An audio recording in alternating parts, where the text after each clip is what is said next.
You're listening to Beyond the Buy with Alissa, Menke, and Angie Grau. Welcome to Beyond the Buy. In today's episode, we will be discussing brand awareness, why it matters, and how you can do it. Yeah. Okay. Sounds good. Today, we're going to go back and forth a little bit on our different questions because it does apply to all types of media buying. So let me go ahead and get us started. When people hear brand awareness, what do they usually get wrong? I think when people hear brand awareness, especially if you're like the money guy at the brand, you look at it and you think like, oh, another one of those campaigns that we put dollars into, but we don't really see a lot of direct return from. And I think people make the assumption that because you don't see that immediate direct return, that it is not worth the investment.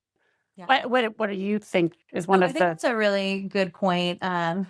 Having a better understanding of its role and its purpose for sure. And also, I think just trying to force some sort of measurement upon it, like trying to find that tangible piece of it instead of really understanding it for what it is. Yeah, because the goal of a brand awareness campaign is purely to help position your brand in a way that people they really understand what your brand's about. They feel like they know the brand, they can trust the brand, and it just like plants this little seed in the back of their mind so that when they have a need or someone they know is saying like, hey, do you know who a good plumber is? Because you've seen all of this branding around for this specific company, it automatically is positioned higher on that list of people that I might reach out to. We just had that terrible storm roll through a couple of days ago. And the number of folks that I've seen in my social channels saying like, does anyone know an electrician? Does anybody know a tree service?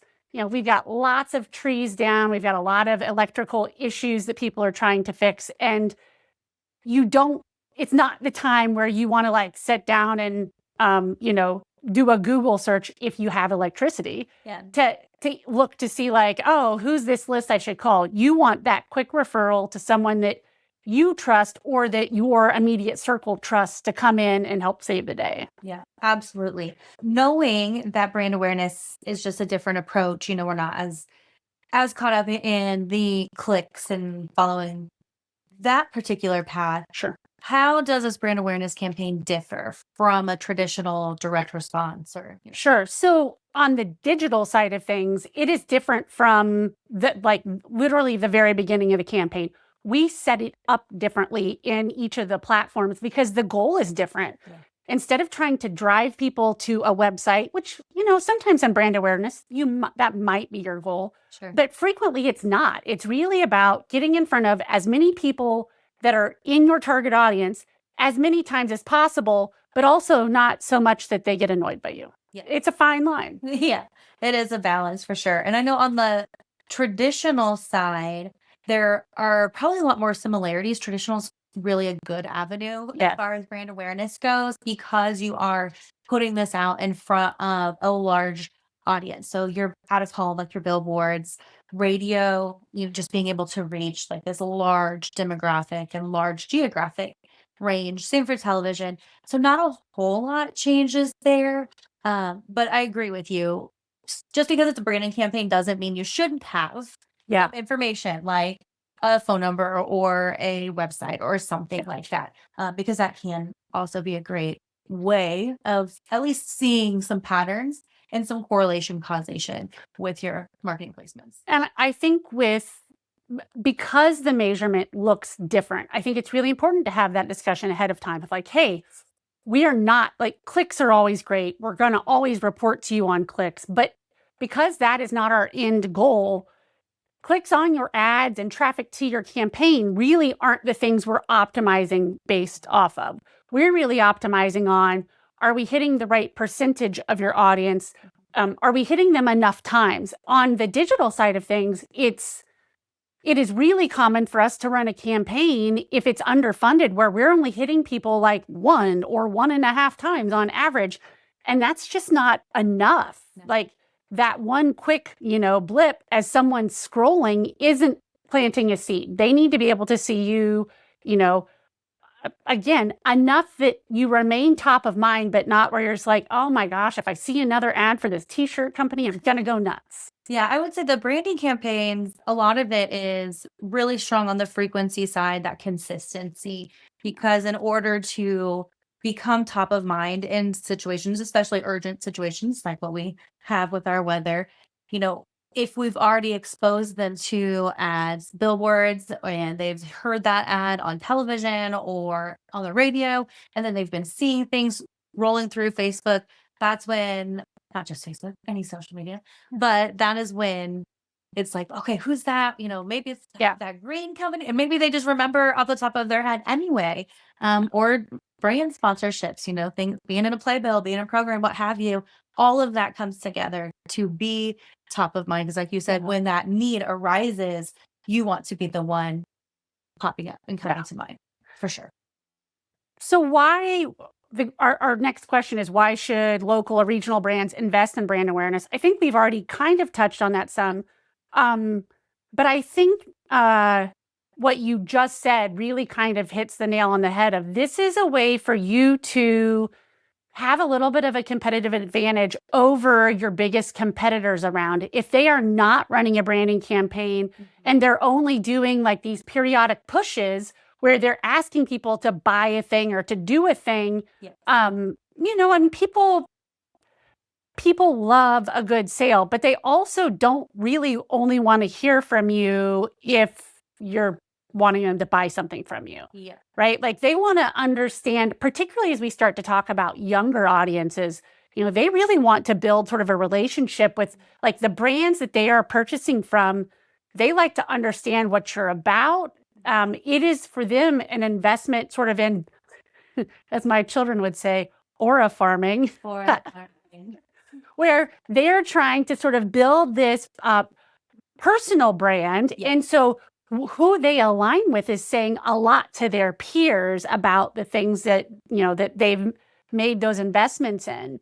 And so those aren't the kinds of things that they pick up based off of your sale ad. They're the kinds of things that they pick up when you're really doing more brand messaging that helps people understand what you're about, Yeah. and your culture, as opposed to like, this thing's on sale this week for 25% off. Come buy the widget. Yeah, because you're gonna have those people who just, like you said, always love a sale. But when you are constantly asking of someone, we've talked about this in previous episodes, that reciprocity between Yeah. what we as a consumer will give in return for like what you're providing needs to happen in there as well. Because that's part of the relationship. If it's always us as the business asking from them and of them without any sort of return. I know I've donated even to a nonprofit before, that then like I started getting, it was a national organization, not a local one, but I would get text messages and emails about, oh, give to this, give to this, give to, and it was just constant. Yeah. Starts to wear on you. And subscribe. Yeah. And it's not that I don't want, but I want it to be um more than just an ask. Like, yeah, just more from it, because otherwise you do kind of feel like you're getting hit up all the time. But that goes for nonprofits, but also for the for-profit Sure. sector too. And as far as, why should local and regional brands invest? Yes, we've talked about it a lot, but especially if you're new to the area, if you're expanding, just that kind of awareness in the new area, if you're moving, like there are lots of times where it's really important to get in front of individuals, and especially like the national brands are going to be out there and promoting, and people know them, right? Yeah. But when it comes to what you provide, your local community, they don't know unless you're you out there have- telling them. Yeah, you have to be constantly reminding folks that Yeah. not only that you exist, but the value you bring to your community.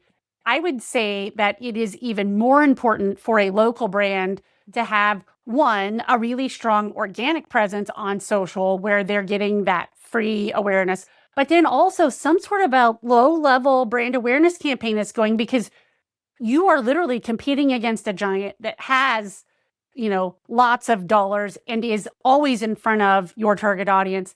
Help people remember that you exist and that you bring value to the community that those big box stores are not able to. Absolutely. So one of the questions that we get frequently is, if we're running a campaign that is not about, that immediate action, the lead generation, the ticket sale, the whatever, how do we measure it? What's it all about? What's the goal? And we've kind of talked about this before. It's about staying top of mind. It's about building that trust so that you are the easy yes when that occasion arises and they have that need. What are other things that you think, are goals of a brand awareness campaign that aren't what we've already said 3 times? It could even be foot traffic, to your store if you're able to kind of track that, or you have your staff trained for that. If you put up some nearby placements. I don't know why my brain is not working. If you've been placing around, whether that's new or it's a new location or what have you, being able to kind of identify how much traffic you're getting on a regular day, and then you initiate these brand awareness campaigns and tracking them over time, because brand awareness is not going to typically have this immediate kind of flip of a switch and all of a sudden you have all this new traffic. It's going to be that slow build and really come to those important moments, and you'll be top of mind for those. But being able to identify, hey, we saw an increase in foot traffic to the store. Maybe that doesn't correlate to sales yet, but if you're getting more people in, I know when I had Paper June, if there was a news article that came out and that we were mentioning in it, you'd see we'd see an uptick. Yeah, for sure. Lots of the sweetest grandmas would come in and like, I saw you in the paper. Some would cut it out and bring it to me. Nice. Adorable, and just very my grandma as well. So loves that. But think about like what that goal is. Like, what are you trying to do? Are you trying to, increase your people, the bodies, so then eventually that increases the sales? Is it, just, it even could be the traffic to your website, those kinds of things. I mean, that's why knowing exactly what it is that you want from that campaign, and then establishing, those, okay, this is what we really want to be able to identify. How can we track that going into it is going to be important. Well, and I think having an understanding of what a brand awareness campaign means to you over time, right? So you are hopefully slowly building your social following on the organic side. Hopefully you are building your email list on the organic side, which is giving you more of an owned digital footprint so that you're not always necessarily relying on paid to get out important messaging. But it is also, that increased like number of times someone comes to my store, average amount spent when they come to my store, and really building that lifetime value from a customer. Absolutely. So let's talk about the channels that make sense for brand awareness. And let's start on the traditional side, because as you said, in a lot of instances, a lot of the traditional media is more of a brand awareness play because there's not that ability to like click, purchase, whatever. Yes, for sure. So definitely, I mean, radio has that reach, and you can get frequency at usually a lower kind of cost than you would with television. So radio's got that going for it. I mean, TV too, of course, has, and TV with the credibility kind of bonus. Sure. Also a good place, but it's going to be more expensive.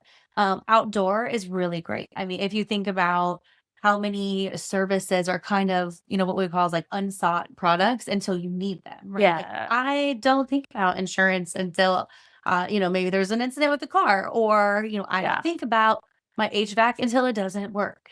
Those kinds of things. So just having that outdoor presence, especially in combination with, right? So everything should be in combination with. Yeah. The brand awareness play, if you're only going on one channel, isn't as effective because you're obviously not reaching as many eyeballs. Right. But it also, you're not necessarily going to be able to build the frequency, because maybe they do drive by that billboard, but they don't do it on a regular enough basis for it to really, like remain sort of imprinted on your mind. Yeah. On the digital side, I mean, we have sort of a lot of the same placement types as the traditional in terms of like streaming audio, the counterparts to radio, or streaming TV, connected TV, digital billboards when there's that opportunity. But also, paid social, I think, is a great way. YouTube ads, people are consuming those things all of the time. This is one of those places where a pure display campaign can make a lot of sense because, you run a display campaign. I was just having this conversation with a client the other day. display ads in and of themselves aren't particularly effective. Like the click-through rates in the world of digital, the click-through rates are pretty low. They just don't translate as well. And it's because if you think about it, when I'm out interneting, I'm not looking at this website to see like what kind of ads are they going to show me, right? Like I am there because I have something to do, whether that's research an item, like I am in get it done mode. Whereas when I'm in social, like I'm kind of just killing time. Like I'm catching up, I want to see what everybody else is doing, whatever. It is still more leisurely. So if I see an ad there, I am more likely to follow it down the path and explore. But when I'm watching YouTube, I'm there because I wanted to see another video. I am not of the generation that's just killing time on YouTube. Yeah. That is not necessarily true with younger generations. No. But display, as a brand awareness vehicle works because I don't necessarily need them to click in. I just need them to see. And that little like micro exposure, over time, those things build up. And while it's not super effective in terms of driving clicks, it is in fact effective in terms of being very affordable in terms of getting out in front of folks. Okay.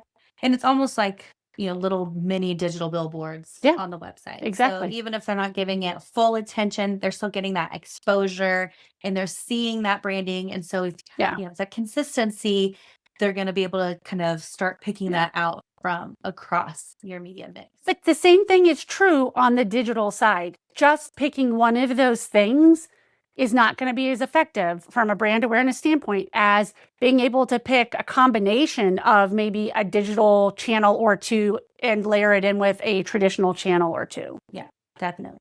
Okay, so lots of ads happening everywhere and all the time. So how do you maintain visibility with a brand awareness campaign without having that ad fatigue of, so we want, like we just mentioned, that visibility and that connection, but without overwhelming them or overwhelming them. You have to be really strategic, right? This is where a plan comes into play, where you've sat down and you've thought about, in the world of all of these ads, what is this exposure going to look like to our target audience? What is it going to look like to our secondary audience? And how should our message change where we are still on brand and we are still like trying to get the same thing, but with different approaches that are appropriate for the channel and the end goal, right? Like my billboard doesn't necessarily want to look the exact same and have the exact same messaging as my social, right? Like those are different opportunities to be able to sort of attack this in different ways. And if your entire campaign looks the exact same in terms of really the only thing that's changing is the creative size and like how things are positioned, but the messaging's not changing, the visual's not changing, then you're going to build that ad fatigue much quicker than helping sort of tease out this story where people are putting together these pieces and slowly kind of coming around to it after multiple exposures. Yeah, that's a really good point. It's really important on the digital side of things. Well, maybe you do have this on traditional. I haven't, I guess, given it a ton of thought. But on the digital side of things, as the advertiser, we really have to be cognizant of, the things that we can control. We can control, like, this is how much budget we want to spend on this day, and this is what we want our audience to look like, and the geography, and da. What we can't control is where do those ads show up, and what is the cadence, and how many does a single person get, unless we get in and we physically set those things up where we say, hey, I want a frequency cap of 2 or 3 ad exposures a day. Yep.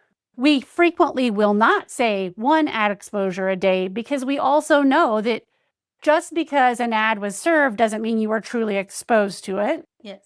And so we do put in frequency caps so that we aren't the ad that is, this is like my largest pet peeve as a digital marketer. When I come to a website and every one of the ads is for the same brand, and sometimes literally the exact same ad, where I see like 2 box ads that are duplicates. And it's because someone was being kind of sloppy when they were doing their digital buy. Now, I say that there is also a little bit of strategy where maybe that's my intention, because if you see two ads that are the same, like literally the exact same, I'm going to pay attention. It's going to stand out. Yeah. Maybe for the wrong reasons, right? But in some respects, that is a little bit of one of those, like, as long as people are talking about it, it's a good thing. Now, there is definitely too much of a good thing, but especially if you have a very limited amount of time to try to get a message out, like that could be a very effective buy. But I don't think that's the case a lot of times. I think a lot of times it's people that were in a rush to get a campaign out and just skipped right over the part where they could put in, like, this is the maximum number of times I want these ads to be shown. Because even when we say 2 or 3 times a day, we cannot tell it that those cannot be back-to-back viewings. Okay. Yeah, so like when I'm the rare occasion where I sit down and I watch streaming and it's literally the same commercial 3 times in a row. In my mind, I'm like, oh, come on. But I also know that 2 or 3 times in a row is not something that I, as the advertiser, can stop. Right. But if I saw it like 4 or 5, 6, like, come on, like, let's draw the line. Yeah. Give me some kind of a cutoff. For sure. And speaking to what you had mentioned about, like, your creative shouldn't necessarily be exactly the same on each channel. I had read some articles here recently about how there's such a big missed opportunity with CTV, because essentially, advertisers are taking the same spots that they created for broadcast television and just dropping it in, and how you should really be approaching that differently. It is a different medium. And so making sure that you're tailoring those things, and definitely there should be consistency. You should understand, like, these are the same company, but it can be different enough, And it's like you'll see billboards where it's maybe a slightly different graphic, or, maybe it's for Dylan's, right? So one of them's going to be about like 4 times points on something, but the next might just mention produce, or so just they're all different. They're all building to that same story of being the trusted grocer, where you're going to get, loyalty points or rewards for shopping with them on a regular basis. Yeah. And there are a lot of ways to say it, but ultimately that is what they want you to remember. Mhm. And then also, like, hey, don't forget to grab whatever on the way home. Those are always the reminders I need. Exactly. All right. So we know it's a little bit harder with these types of campaigns, but how should we be measuring? We've talked about it a little bit, but like, let's spend some time to talk about measurement for brand awareness. On the digital side of things, I want to be looking at reach and frequency. I want to make sure that sometimes it's hard to quantify exactly what the numbers are in this target audience that we're going to actually be able to reach. But I like to know what that number is, and we can usually get that from our platforms. But more importantly, I like to understand what our frequency is, because if you're not spending enough to get in front of people more than once, then your budget is probably too low and we need to tighten things up. Like maybe our geography is just too big. Or we need to go back and say, like, hey, you've really, like, especially for an awareness play, we're not building awareness right now. We're like barely getting in front of people. We need to ramp up the budget. The other thing where I look at a more tangible, maybe results-oriented metric is going to be, how did traffic get to your website, right? So in a click campaign where we are trying to drive traffic to the website, there's a very clear UTM structure where we're going to get into Google Analytics and say, like, oh, the Facebook ad that showed this picture did this much traffic, this long on the site, did this thing. We don't expect that from brand awareness. Instead, what we expect, there will be some clicks through, but instead what we're looking at is, okay, we ran the campaign over these 4 weeks. When we compare traffic that came to the website directly and traffic that came to the website through like an organic Google or Bing search, or traffic that came to the website through a paid Google or Bing search, what do those numbers for these 4 weeks look like compared to those same 4 weeks last year?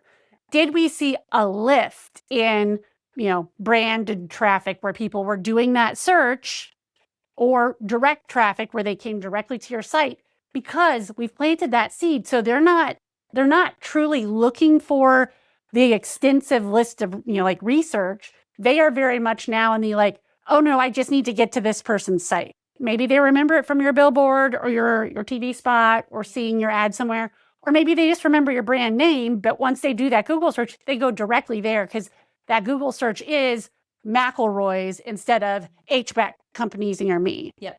Yeah, absolutely. On the traditional side, it's a lot of that reach and frequency that we've been talking about. And to get a good picture of your actual reach, making sure that you have ratings available. So you have that information because you're going to know your general audience size, your universe, if you will. Yeah. But then, you're really only going to be served to that smaller, that rating, that percentage of individuals who are tuning in and then having that frequency. Gross ratings points? Is that one? Okay. GRPs are a great way to look at it because you're looking at your reach and your frequency together. So it gives you a better idea of, that and is power of your as a media buyer, you are sort of looking for a specific, what is it? GPR? GRP. Golly. You are looking for a specific number, the same way that on the digital side, like we are looking for a specific frequency that we want to hit. Yeah. And I assume your number, like our number, changes based off of what our campaign goal is. Absolutely. Even, client to client, campaign to campaign. If it's just a general brand awareness, trying to get out in front of as many people as possible, or if it's, hey, we want parents of students of this age who are in this kind of, demographic, geographic, psychographic information. Yeah, definitely different approaches to each of those. And that is going to impact, your GRPs might be smaller, but it's a more targeted campaign. Just like with digital, you're shrinking that, potential universe down, but with the intention of reaching people who are truly interested and who will then be a higher percentage of completion. But yeah. So what advice would you give to someone that's interested in starting to invest in brand awareness? If they've never really done it before, if they really only have experience in driving some kind of a conversion base or immediate gratification type campaign, what do they need to do to be prepared for that brand awareness play? I think when you think about brand awareness, it's just really important that you realize it is ongoing. It is not based on a specific point in time or specific sale, or it's not a seasonal. It will be an ongoing. And you should have those campaigns as well, but that's separate. You should have your branding kind of happening, and it will adjust depending on the types of other, campaigns that you're running. But having a very clear idea of the budget that you have to put toward it, because it will be, and that doesn't necessarily mean it's like all the time every day, but it's going to be a consistent charge essentially. So how much can you set aside toward that? How much do you need to do that? And it's going to be different at different times of your business. Yes, sure. But yeah, just knowing that it is ongoing, and it is much like SEO. It's like you set it out there, you do the work, and then you just have to be patient. Down the line, you'll start to reap those results. Yes, and it's definitely not an immediate. It's something that builds over time, and then and you won't always be able to 100% say like that's from the branding campaign. Yeah. Well, and so because of that, we're telling people you should probably pick a couple of channels because they're going to all work together. There is not necessarily a easy way to understand which one really moved the needle. So if you want to test that, your test looks a whole lot like we picked these three channels and we let it ride for 3 months and take a step back and look at all of the things that we've agreed ahead of time. Like these are how we're going to measure this campaign. And then you turn one of those off and maybe you put something else on, but you only change one variable.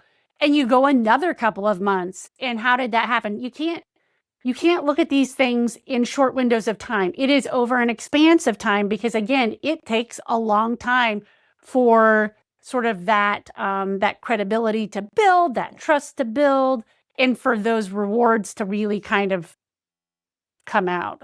It's a lot like planting a garden. Yeah. You gotta water, you gotta weed, and you gotta pray that that seed actually comes forward. Yes. Okay. So what would you say as far as your advice for those looking to begin brand awareness? Yeah, I think the thing that I would say is really set your expectations, appropriately up front. You're not going to see that immediate gratification the way that you do with a lot of other campaigns. You're not going to measure it the same way you do with other campaigns. And if you don't know what those ads should look like, talk with your marketing peers, talk with the agency that you're working with to get that kind of feedback. And then be patient. Stay the course, be patient, be diligent in looking at the metrics you have, but don't make a knee buckle decision or, a quick reaction based off of, oh, I don't see anything in the first 4 to 6 weeks, because that is to be expected. Yeah, absolutely. Just knowing what you're signing up for is going to be really important. Making sure that not only you, but if there are stakeholders that you're reporting to, make sure everybody set that expectation. Yes, because it will look different, and it's easy for them to say, "Oh, but on these campaigns, we could see da da da da da," and you're like, "Yes, but brand awareness is it's a different animal." So making sure everybody fully understands will help you as the marketer, will help us as buyers, so that we're all on the same page, have that understanding.